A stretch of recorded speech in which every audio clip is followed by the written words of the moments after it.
there since close to its inception. What we see here is a Quran between two swords, symbolizing Islam by the sword.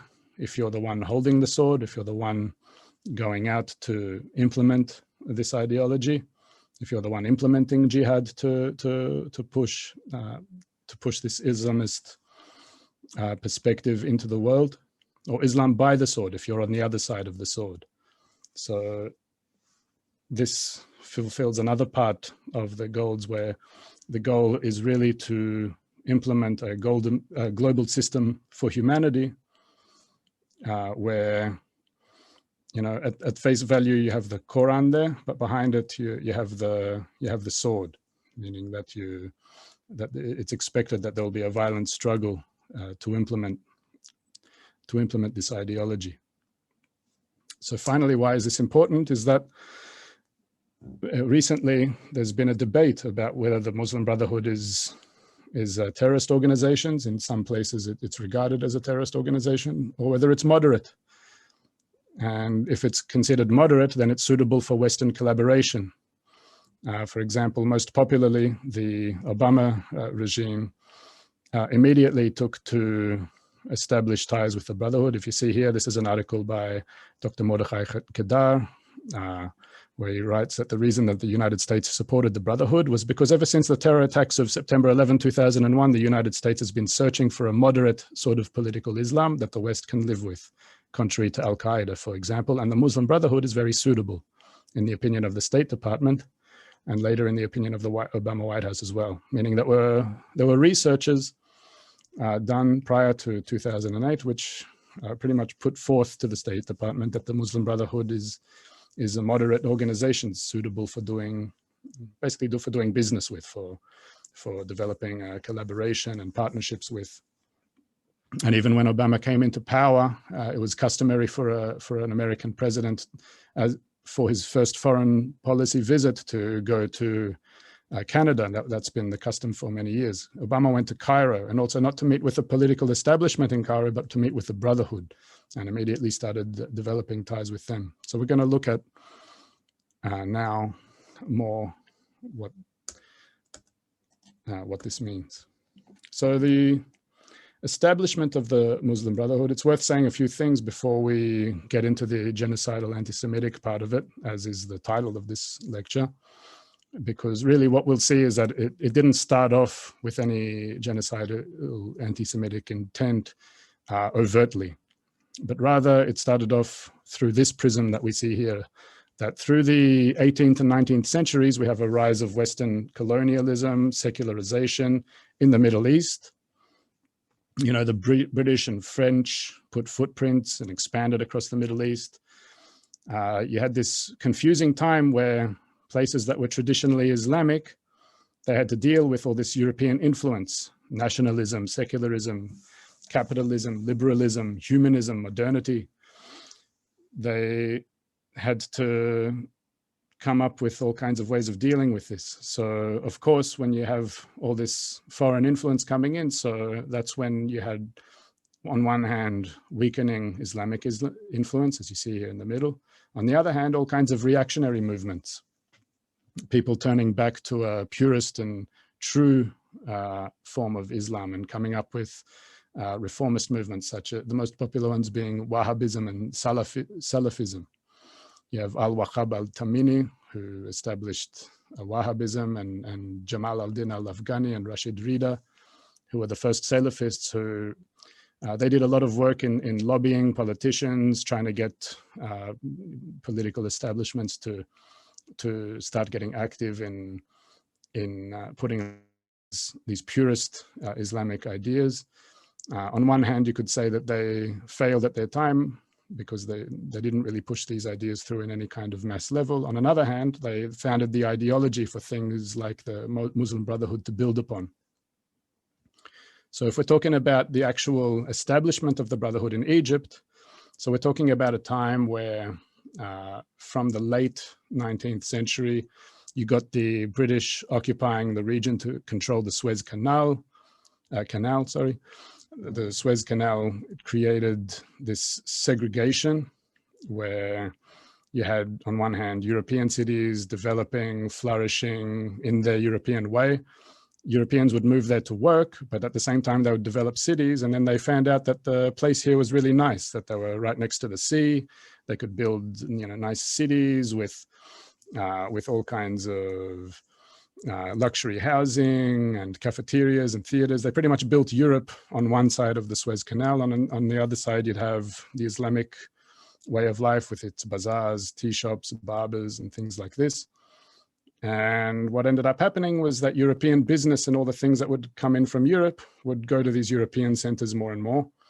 And the Europeans would engage themselves, and the Egyptian workforce became more or less unnecessary. You got Egyptians suffering unemployment and poverty, and they were pretty much forced into a situation where they had to escape this unemployment and poverty by assimilating in that European sector, learning British, learning French, accumulating and working with these European values that came. And so Al-Banna, Hassan Al-Banna, the founder of the Muslim Brotherhood, he grew up in this atmosphere in the in the early 20th century. He participated in the Egyptian revolution that took place in 1919 to 1921. He was very active. He was 13 at the time, but already making his own pamphlets and giving them out. He was already getting involved in all this resistance work. By 1924, the Islamic Caliphate that existed at the time ended.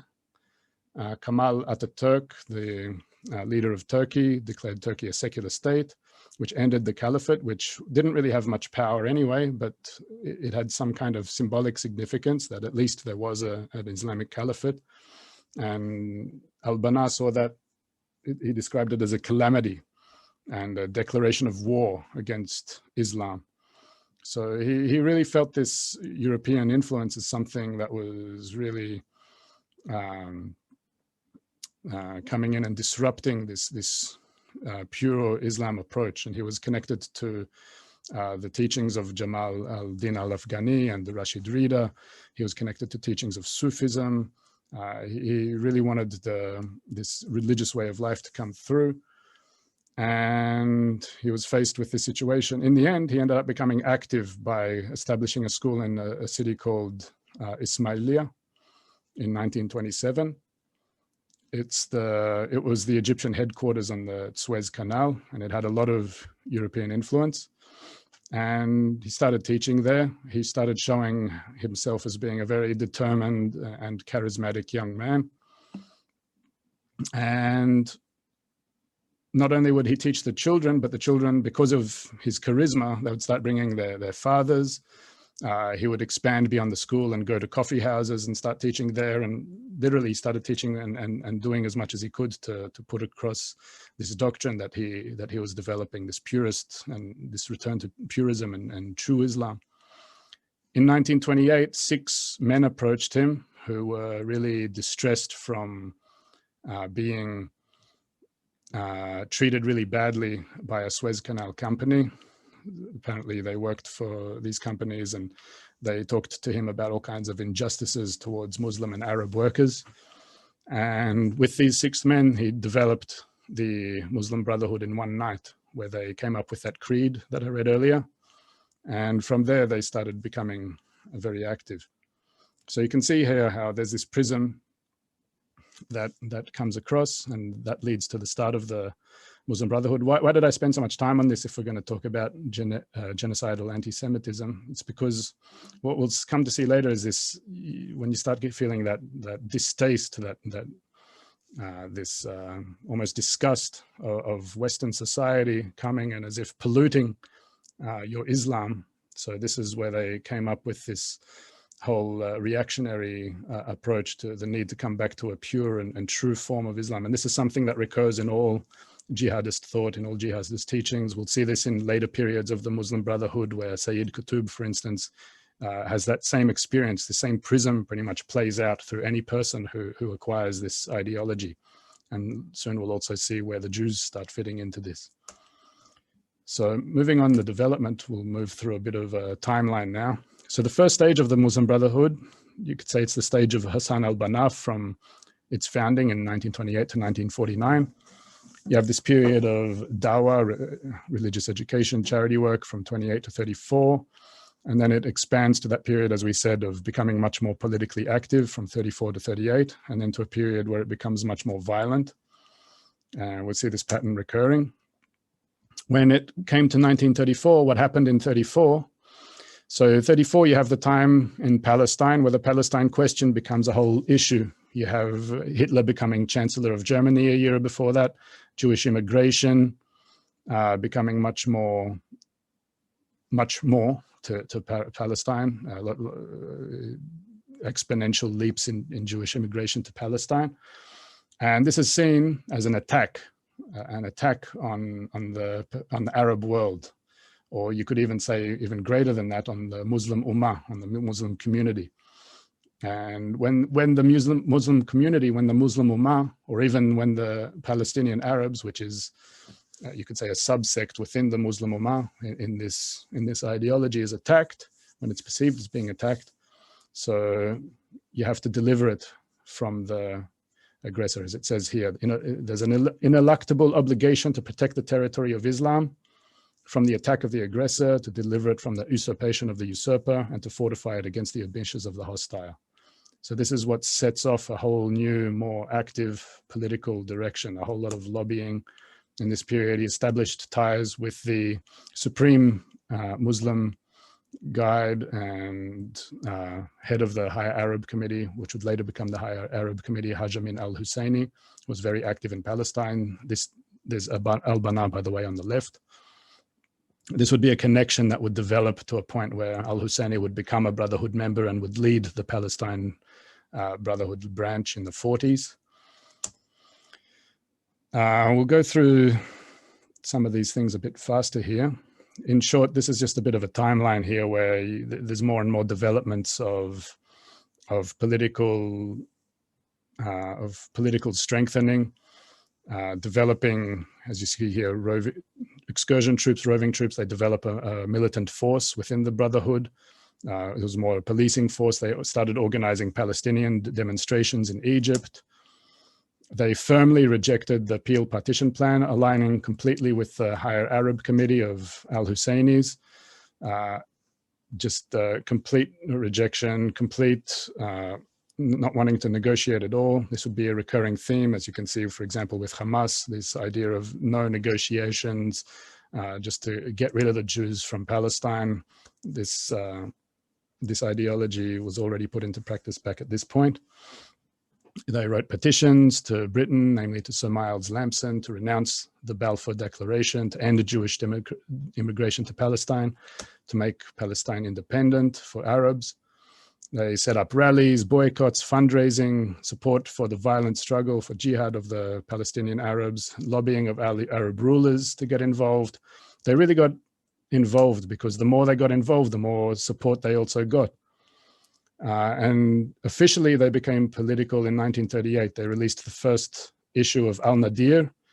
I think it translates to the counterpart. And you see here what Al-Banna writes in the first issue. From now on, we must direct our mission at the responsible heads of state, its leaders, ministers, rulers, senators, deputies, organizations, and parties. We must call them to our way, present them with our program, and demand that they lead this Muslim country, or rather the leader of the Muslim countries, in the way of Islam with courage and unhesitatingly. And he continues, politics, sisaya, is an integral part of the Islamic religion.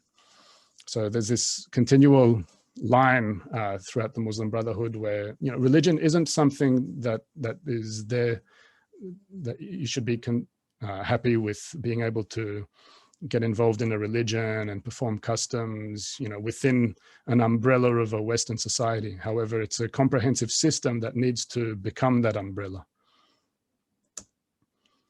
The propaganda becomes more militant from 1938, mostly against the British still, in how they're handing it over to the Jews, this area. British soldiers are shedders of rivers of blood, a modern British crusade against the Arab nation and the Islamic Ummah. They're already getting into this line of thought that it's an attack here going on, and they need to save the Palestinian Arabs. They need to save the Muslim Ummah. harsher pro-Palestinian measures and starting to get into anti-Jewish motions. I think a very significant thing is something that you don't really see much more of than a line in sources, at least I haven't come across anything, but in October 1938, it says here, distribution of Mein Kampf and Protocols of the Elders of Zion in Cairo. It's not necessarily in Cairo, it was at a specific parliamentary conference that the Brotherhood organized in Cairo. But here, I mean, that's already a big statement. The fact that you put across this perniciously anti-Semitic material which talks about this global conspiracy of Jews aiming to rule the world and all these ideas about the Jews in Mein Kampf and trying to get that across to politicians. Already here, you start really seeing a statement specifically, not just at Zionists or invaders of Palestine, but specifically against the Jews. And this is something that will keep coming back more and more. The non-negotiable rejection of the Jewish state in Palestine. The Palestine question, this is in 1938, Al-Banna's writing, is a question involving the true Arab inhabitants and the English who conquered it, Palestine, thanks to the circumstances of an unforeseen world war. The Jews are strangers and usurpers who came to Palestine under the protection of the bayonets and cheating patronage of the British to a land which is not theirs. And then it starts becoming violent. Also significant, in May 1939, you got the MacDonald White Paper, which many, you could say, more moderate Arab parties agreed to. Seemingly it favored the Arab world, the White Paper, as it limited Jewish immigration significantly to Palestine. The Jews considered the White Paper a loss, because it limited the Jewish immigration. It limited land purchases. According to the White Paper, they legally couldn't purchase land, even though they still managed to get around that, around the legal way of doing it. But the Higher Arab Committee of Al-Husseini, Al-Banna, and the Muslim Brotherhood completely rejected it, called it ill-omened, and they were pushing to reject it. They're pushing the British to reject it completely. A little bit after this, they also were allegedly planted bombs in Cairo synagogues and Jewish homes, again, moving to this stage of violence. The whole time when the Brotherhood was establishing its ties with Al-Husseini, it's important to mention that Al-Husseini was also establishing his ties with the Nazi from his initial meeting with the Nazis in 1933. In 1937, he met with the architect of the Holocaust, as is known, Adolf Eichmann and Herbert Hagan. In 1942, Al-Husseini was already recruiting Arabs in SS killing units. He recruited over 20,000 Arabs in one Hansha division of the killing units, and this caused him to become a Nazi war criminal, a wanted Nazi war criminal afterwards. Adolf Eichmann said about this after his meeting with Al-Husseini, Nazi flags fly in Palestine and they adorn their houses with swastikas and portraits of Hitler. As you can see, this collaboration coming about. So, Al-Husseini here, I'll just go to the red part here. He's talking about Jew hatred being a unifying point with the Nazis. And here as well, he completely justifies the genocide that's happening. We're already talking about a year, 1943, during the Holocaust when it's happening. And here he's talking about it has clearly recognized, meaning Germany has clearly recognized the Jews for what they are and resolved to find a definitive solution for the Jewish danger that will eliminate the scourge that the Jews represent in the world. He also mentioned in the radio broadcast in 1944, kill the Jews wherever you find them. This pleases God. Al-Husseini was made the director of the Palestinian branch of the Brotherhood in 1946. And when he was a Nazi war criminal after the war, he found refuge in Egypt, and no organization revered him as much as the Muslim Brotherhood did. This is a rather long quote, but it really just shows in such a majestic way how the Muslim Brotherhood welcomed Al-Husseini to Egypt. The title of the article was, "You Arab Hero and Symbol of Jihad, we are proud to have you here." Just a few points about the end of the first stage of the Brotherhood in 1948. In short, the whole Palestine campaign led to its immense growth, leading to 25 branches in Palestine, 12,000 to 20,000 men there, 24 branches in Jordan, over 50 branches in Sudan, There was some developments that led to Al-Banna's assassination, and which ultimately led in short, due to the political boost throughout this whole period, the political establishment in Egypt started relating to them with a heavy hand. And by 1950, after Al-Banna's assassination, they already pretty much exiled them and even started arresting them. Further events such as an attempted assassination on Nasser in Egypt, and then it led to the next stage.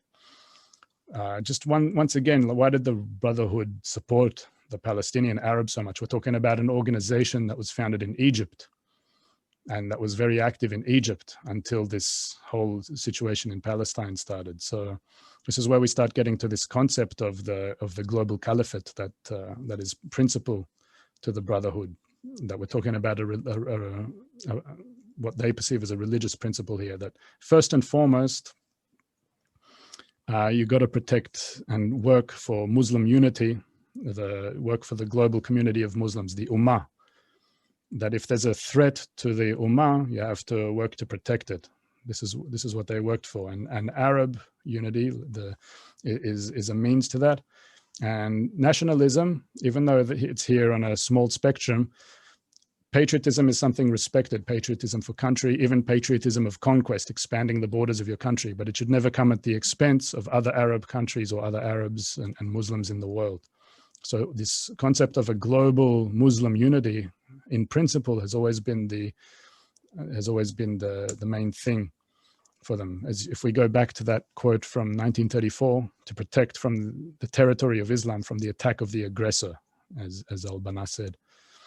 So this is what they were protecting here, protection of the Ummah. The Islamic Ummah, this is in Al-Banna's words, is any span of land in which there is a Muslim proclaiming that there is no God except Allah, or where the banner of Allah, once raised, becomes a trust in the hands of all Muslims to be given to Allah and to his Prophet. They should defend its freedom with their bodies and should devote their lives and money to maintaining it. And if we're talking about Palestine, they bring this quote from the Quran: "Glorified be he who carried his servant by night from the inviolable place of worship, Mecca, to the far distant place of worship, Jerusalem, the neighborhood whereof we have blessed." So that's from the Quran. And if we go to the Muslim Brotherhood's own material in 48, "In our souls, Palestine occupies a spiritual holy place which is above abstract national feelings. In it, we have the blessed breeze of Jerusalem and the blessings of the prophets and their disciples and the cradle of Christ, peace be upon him. All of this is refreshing and nourishing for the soul." And they also saw what was happening of the Jewish invasion, what they perceived as a Jewish invasion on Palestine, as a threat to Egypt, specifically where they say here that Zionism is a substantial threat to Egypt and the entire Arab world because it sets its sights beyond a Jewish national home to establish a great Jewish kingdom, which would extend from the Nile to the Tigris and Euphrates. So basically they saw it as a step towards coming towards Egypt as well. We'll just move forward a bit. If we move forward to how they perceive Jews in this setup, so really what they started seeing here was that Jews were behind this thing. When it came to the next period of the Brotherhood, when they were in exile, the exile was more or less the time where Sayyid Qutb wrote his materials, and his doctrine came out to really solidify what came through in a lot of practice and through a lot of the development in the previous period. The number one principle, again, because even if we're talking about genocidal anti-Semitism and this approach to Jews, dehumanizing Jews, and seeing Jews as evil and satanic, as we'll see coming through from Qutb onwards, still the principal theme in the Brotherhood is the need for Muslim unity. That there is this need to unite, to become one Muslim community all around the world, one Muslim Ummah, for the sake of Allah. There's this need for Muslim unity was very pronounced for the fact that you have you have the Brotherhood, which is being exiled, which is being imprisoned, by the Egyptian political establishment, and seeing how this disunity among Muslims is hurting them. So, Qutb's main things that also came through to others was this need for Muslim unity. And towards this, he urged all this secular government, because he saw that as being a big, more immediate problem, like the Egyptian political establishment, that it needs to be replaced with Sharia. He professed that Islam is not only religion, but a comprehensive system, politics, economy, society, which leads to this idea of the caliphate. Islam is good, purity, and truth. Islam's enemies are satanic forces and systems. Satan is any deviation from Allah, meaning anything at the level even of desire and thought that leads a person away to oneness with Allah, all the way through to how that's expressed in society in myriad ways, that's considered Satan. So Jews and Christians become these satanic and Jahili forces. Qutb spent 2 years in America, where he really felt this concept of Jahiliyyah, where he saw American society as something similar to what we talked about with Al-Banna, being disgusted by what was happening in Egypt. So Qutb mainly experienced that in America. He went there to study at a university and was really disgusted by what he perceived through Western society. He called it Jahiliyyah. It's a Quranic concept meaning ignorant of divine guidance, similar to paganism, similar to something barbaric. So he considers this whole Western setup both as being evil because it deviates a person from Allah. It's an obstacle standing in the way of Allah. And it's also something you could say like uncultured. So you see this kind of idea of a supreme Muslim concept, and there's these obstacles that are standing in the way called Jews and Christians. However, Jewish evil supersedes that of Christian evil. And we'll see how he expresses that in his writing. And the solution to countering this evil is through jihad. Satan being any deviation from Allah, which we won't go into that. Jews and Christians being this satanic and Jahili forces. Jews and Christians, this is from Sayyid Qutb's most popular work, Milestones. Jews and Christians disobeyed Allah, and thus they became like those who associate others with Allah. Yeah, so anything that is a disobedience or that makes others deviate from this one force of God, from Allah, is considered to be satanic. And so he puts Jews and Christians in that category as physical manifestations of that. All Jewish and Christian societies today are also Jahili societies, these primitive, uncultured societies. How does he put Jewish evil as being above that of the Christian one? He says it in this text, Our Struggle with the Jews. The Jews are the blackest devil and source of the worst anti-Islamic machinations. The Jews are the eternal enemy of Islam. The Jews just wait for humanity to meet with disaster. All of this evil arises only from their destructive egoism. With their spite and deceit, the Jews are still misleading this nation and distracting her away from her Quran in order that she may not draw her sharp weapons and that her abundant ammunitions from it. The Jews' aim is clearly shown by the protocols of the elders of Zion. The Jews are behind materialism, animal sexuality, the destruction of the family, and the dissolution of society. These are things that he was witnessing in America, on the flesh, and he puts the Jews behind all these and references the protocols. When we go back to Our Struggle with the Jews, just a few words about this.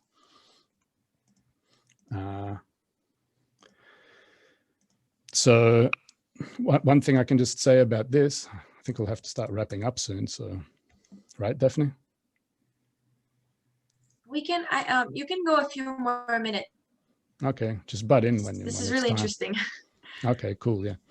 So cool. Yeah, one thing about Our Struggle with the Jews, if I just say a few words from my personal reading of it, if you compare it to, for example, other highly anti-Semitic texts like what Henry Ford writes or Mein Kampf or even the Protocols, what I see here as well is this whole new degree of anti-Semitism that I think both the Muslim Brotherhood say it. I have some quotes about this later on.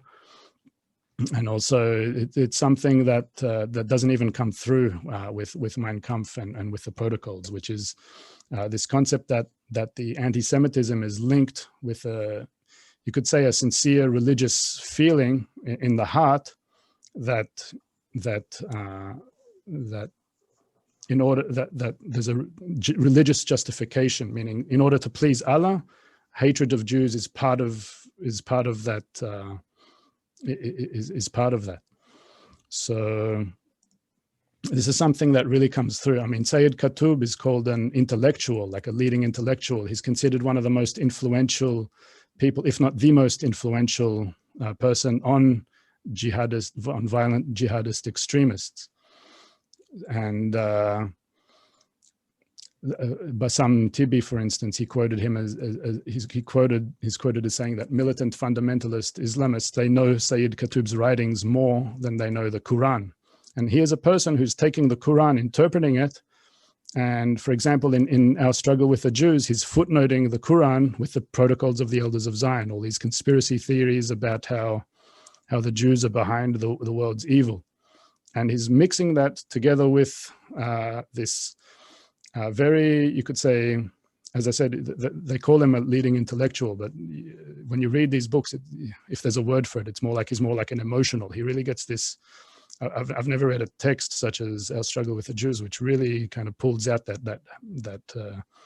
this feeling of hating the Jews with all one's heart as a service to God, and thinking that he also went through years of being in this persecution. Apparently he was being tortured in prison. So he was, you can see why such a person becomes so influential upon jihadists. In the end, he was also executed. So this also gives him this martyrdom, which means that, he not only just wrote all these texts throughout his life, not only just walked, but he was like, he not only talked the talk of jihadism, but he walked the walk of it. He's like a full jihadist to the core.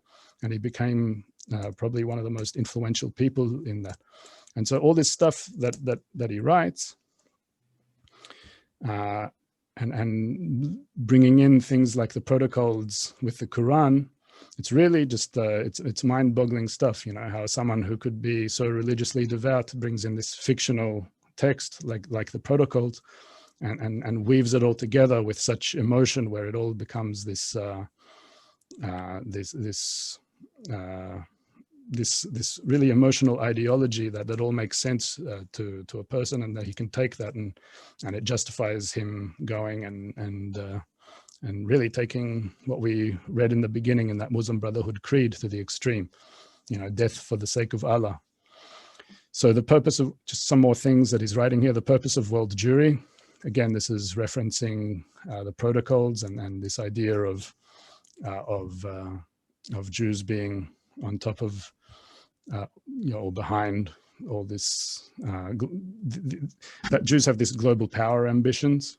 So the purpose of world Jewry is to eliminate all limitations, especially the limitations imposed by faith and religion, so that the Jews may penetrate into the body politic of the whole world, aiming for global power, and then may be free to perpetuate their evil designs. At the top of the list of these activities is usury, the aim of which is that all the wealth of mankind, it's up in the hands of Jewish financial institutions which run on interest. So he's saying that the strategy for the Jews to attain global domination is usury, of owning these financial institutions which gather the interest of the world. And the solution to countering this Jewish evil, jihad. Jihad linguistically means to exert one's utmost effort. So this is a definition of jihad that Qutb put into Milestones. It's not his own writing, but it's something he's quoting as being his definition of jihad by a man called Shah Multakal Abha. Jihad linguistically means to exert one's utmost effort in word and action. In the Sharia, it is the fighting of the unbelievers, and involves all possible efforts that are necessary to dismantle the power of the enemies of Islam, including beating them, plundering their wealth, destroying their places of worship, and smashing their idols. This means that jihad is to strive to the utmost to ensure the strength of Islam by such means as fighting those who fight you. Okay, so if we go into the next thing, now it's a whole other section. I think you can begin to wrap it up so that we can do questions. Okay, I'll just wrap it up with this one thing here, because now we're getting into this next period of global expansion. If anyone's interested, by the way, you can just message me. I wrote an article about this, so there's a lot more depth on all these things, and especially about this next thing. So look, if we get into the next period, which is pretty much from 67, which is when Sayyid Qutb was executed, all the way through to today. So we see three general strands of the Muslim Brotherhood, whether overtly or covertly. As we see here, states that are run directly by the Muslim Brotherhood, such as in Gaza with Hamas, or in Egypt, which was, from 2012 to 2013, or inspired by the Muslim Brotherhood. Iran, the Iranian regime, or Sudan was also a direct regime there. So, yeah, I mean, Iran was very influenced by Qutb's ideas. Ruhollah Khomeini, the first leader of Iran's first spiritual leader, you can pretty much put one-to-one with all that Qutb said. The Iranian clerics, they translated Qutb's writings. An interesting thing about Arabic to Persian translation in those times, like in the 60s and 70s, was that it was considered to be an ideological activity. It wasn't just translating, like a technical thing, like, sending to a friend, a freelancer and getting a translation, but it was considered to be something that helps a person get into the writings. And these leaders, such as Ayatollah Khamenei and other major leaders and clerics of the Iranian Islamic Revolution, they actually translated Qutb's writings and Al-Banna's writings and other Islamists, and through this developed their whole ideology, which led to the Islamic regime as we know it there, the Islamist regime, you could call it, where they've implemented things like Sharia law and where they've enacted a lot of genocidal anti-Semitic rhetoric since then, both on the state of Israel and on Jews in general. Look, we'll have to cut it short. Sudan is an example of a brotherhood regime taken to the extreme, where even though the Jewish aspect isn't connected there so much, it shows an example of that prism we talked about earlier of, dawah moving through to politics, through to violence. And probably with Sudan, you can say that it's got the most extreme example of that, of a Muslim Brotherhood run regime for a long period of time, where it led to, years after years of genocide in Sudan. Brotherhood offshoots. So you got organizations that, hang on a sec, I actually saw a question here. So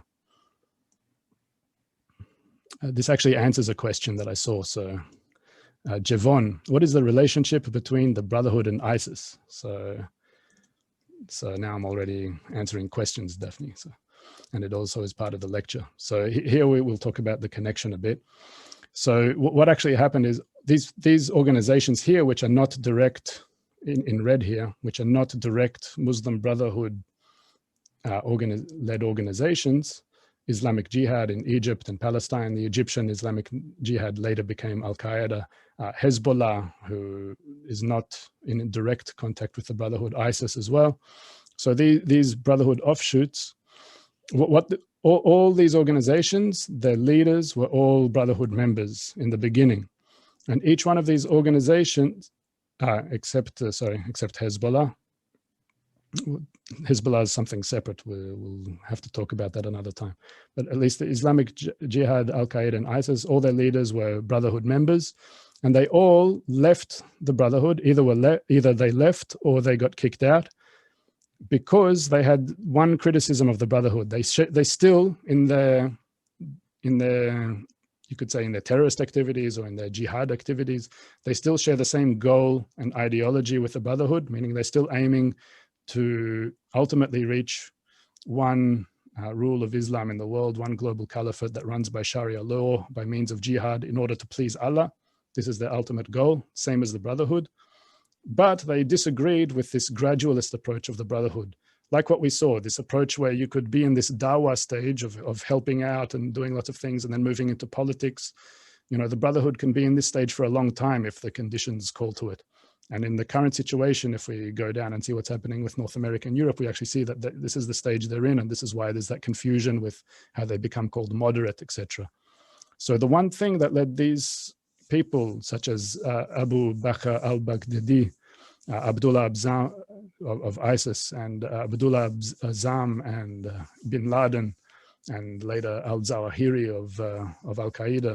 Al-Zawahiri first made the Egyptian Islamic Jihad, and also Shakaki of the Palestinian Islamic Jihad. The one thing that led them away from the Brotherhood and to develop their own branches, which you could say are Brotherhood offshoots, is that they wanted to implement jihad with much more speed and with much more violently. They just disagreed that the Brotherhood was like these old people sitting back in their chairs, you know, kind of waiting things out, doing things gradually. And they wanted to enact this jihad much more violently, much more immediately. And, you know, ISIS went along and made its caliphate. The Muslim Brotherhood disagreed with it. But at the same time, we also see lots of examples among them. For example, even with ISIS, for example, ISIS even collaborated with Hamas in the presence of a greater enemy. When it came to, there's a situation in Wilayat Sinai, a sector there of ISIS in Sinai. They collaborated with Hamas when it suited them to. So you kind of see this situation where these organizations break out. They still want to attain the same goal, but it's more of an operational disagreement. They want to achieve these things much more violently, much more quickly. And if the circumstances call for it, if a greater enemy comes to call for it, for example, a greater Jewish enemy, which if we go down the list, we'll see a lot of them pretty much saying the same things about the Jews. So that can bring these organizations together, you know, to fight towards one goal. So, you know, these things are for us to consider. And gradualist approach, I'll just mention that quickly.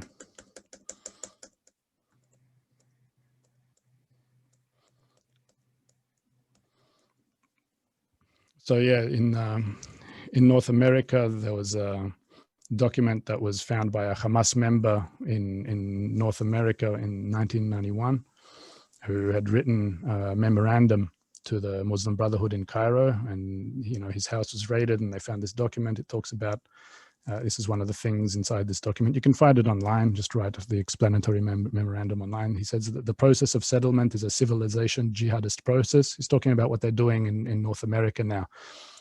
With all the word means, the Muslim Brotherhood must understand that their work in America is a kind of grand jihad in eliminating and destroying the Western civilization from within and sabotaging its miserable house by their hands and the hands of the believers so that it is eliminated and God's religion is made victorious over all other religions. They make a list of something like 27 or 29 non-profit or non-governmental organizations through which they operate.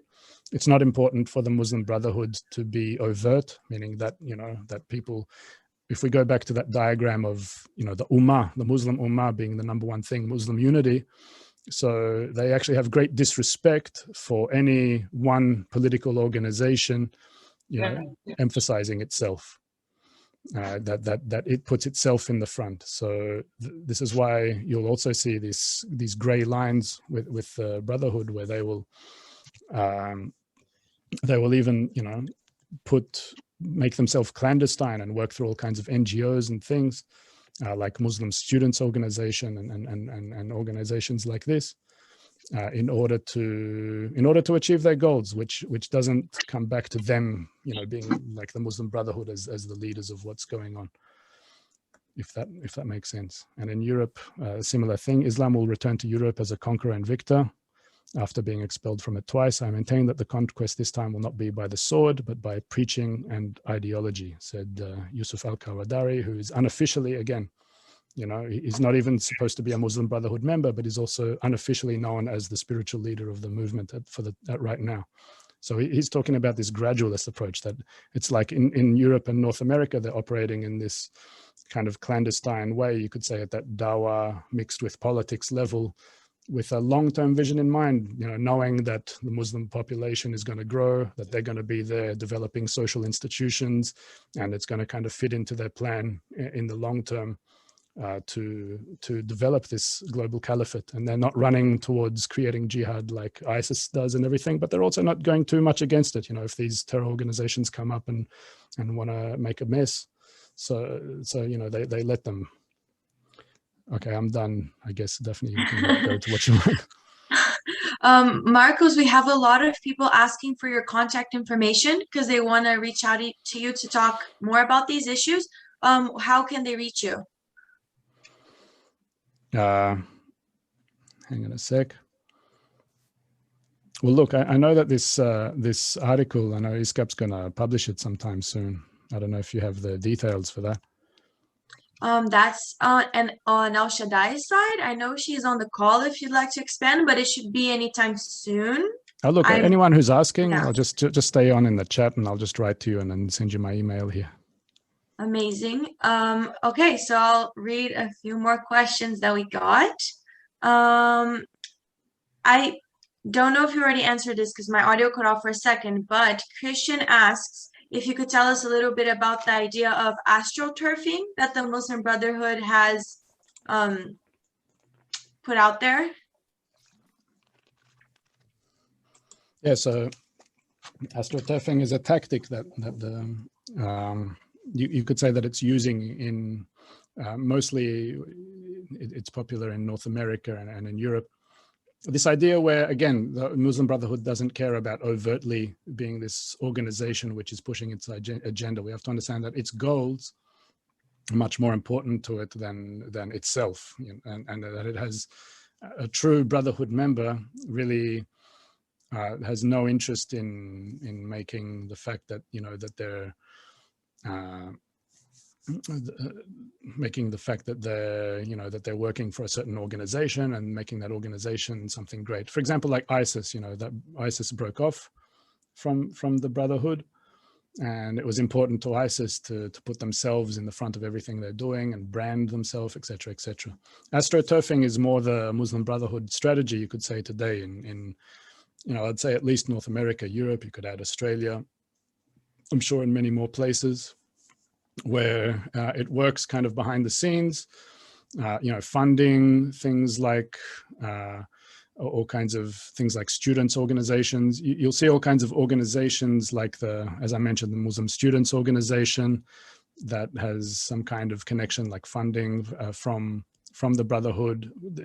It'll fund things like universities directly in order to get its ideology through these kinds of organizations. If it tried to operate directly, so it has this reputation of being in this unclear place between being known as moderate to some, being known as terrorist to others. So it's much easier just to develop a non-profit and work through that non-profit, give the non-profit a name which is like some kind of student organization name, and work through that branch in order to achieve its goals in a certain area, rather than to try to use all of its history of, everything it's done in history and have all that reputation and try to work with that. Yeah, that we see a lot of that nowadays, unfortunately. We have to, do you have time to answer a few more questions, or? Yeah, sure. Awesome. I also want to extend a hand. If anybody would like to ask a question in person, just raise your hand and I'll unmute you. Alberto asks if there's a lot of investment of Muslim countries' resources in foreign universities in Europe as a part of the Brotherhood activities. I think you already spoke a bit about this, but if you'd like to expand. I'm not the best person to ask for this. I haven't researched that too much. Mm-hmm. I've seen some examples of this, but I don't know too much about it to be able to say for sure. Awesome. I have a question myself. When you talk about Obama shaking the hand of a member of the Muslim Brotherhood, do you think that had a lot of significant effect to legitimize the institution as a non-terrorist organization, as a non-hateful organization by people who might have been like, do you think that swayed people's view of the Brotherhood? I think it definitely has some kind of influence. Anyone who sees, Obama as a legitimate politician, shaking hands with anybody, I'm sure that adds some kind of legitimacy. But we have to understand as well that what I know is that there's even an article, anyone can look it up online. I can't remember the name of it, but it was written by two people toward the State Department, and they were really they were promoting to the State Department that of how much the Muslim Brotherhood is a moderate Muslim organization, of how it's suitable for collaboration. So to my understanding, it's the recommendation of certain, you know, circles around these politicians who bring this situation to light. And, you know, so you have this debate coming on, or you could even say this battle going on between, you know, name calling the Brotherhood a moderate Muslim organization that's suitable for Western collaboration, and labeling it a terrorist organization that, you know, that has the two swords behind its Quran, you know, ready to strike when it gets the chance, kind of thing. So, but definitely, I think, as I said, like anyone who sees a picture like that of Obama shaking hands with, for example, he shook that Iraqi, the British, the British lobbyist of the Muslim Brotherhood back in the day. So yeah, I'm sure that definitely gave a lot of legitimacy to them. Thank you. Yeah. It is 7 my time, 12 Eastern time. If Bob, do you have a question? Can be the last question of the day. Okay. I had a quick question about what is milestones, but a more important question to me is whether the Black community in the United States under any umbrella is associated with, when we talk about Blacks and Jews, where do you see the influence of the Muslim Brotherhood in the Black community? To be honest, I haven't researched it too deeply with the Black community. One thing I do know of is a lot of connection to the Nation of Islam within the Black community in America. The connection of them to Muslim Brotherhood, I don't know if there is or isn't. It's not something I've looked into. Okay, and what is Milestones? Milestones is Qutb's most popular book. It's actually available for free online. If you search it, you can find it and download it. It's his most popular book. It's the one where he really mostly focuses on putting across his concept of Muslim unity. Most, for example, the clerics who engineered the Islamic Revolution referenced Milestones as being, you know, this great impetus to them pushing through the Islamist regime, the Islamic Revolution in '79. The concept of pretty much, as I said, Muslim unity of Shiites and Sunnis coming together, because ultimately the Muslim Brotherhood comes from a Sunni place, and for them to have an influence where Shiites in an Iranian place would want to take that ideology and be willing to develop this concept of one Muslim Ummah, it was very influential to them. There was a very significant figure in that link between the Brotherhood of the 50s all the way through to the Iranian regime called Nawab Safavi, who basically made that link. He was both friends with Al-Banna and Qutb, and also, you know, was able to put across that thing. And he even stated, and he was a teacher of Khomeini who engineered that Islamic Revolution. And basically through him, it came across that if you really want to be a Shiite, this is his own words, that if you really want to be a Jafari, a Shiite, you have to follow the Brotherhood. And that whole ideology is put through in Milestones. Great, thank you. So I think this is all the time we have today. Thank you everyone so much for coming. As Marco said before, he will be on the chat and give the people who'd like his information. He'll answer questions. So I'll leave this room open for a little bit. Our next webinar of the Research Fellows meeting is in 2 weeks, and then on April 20th. And I put the links down in the chat and would love to see all of you there. Have a great day. Thanks, Daphne. Thanks, everyone.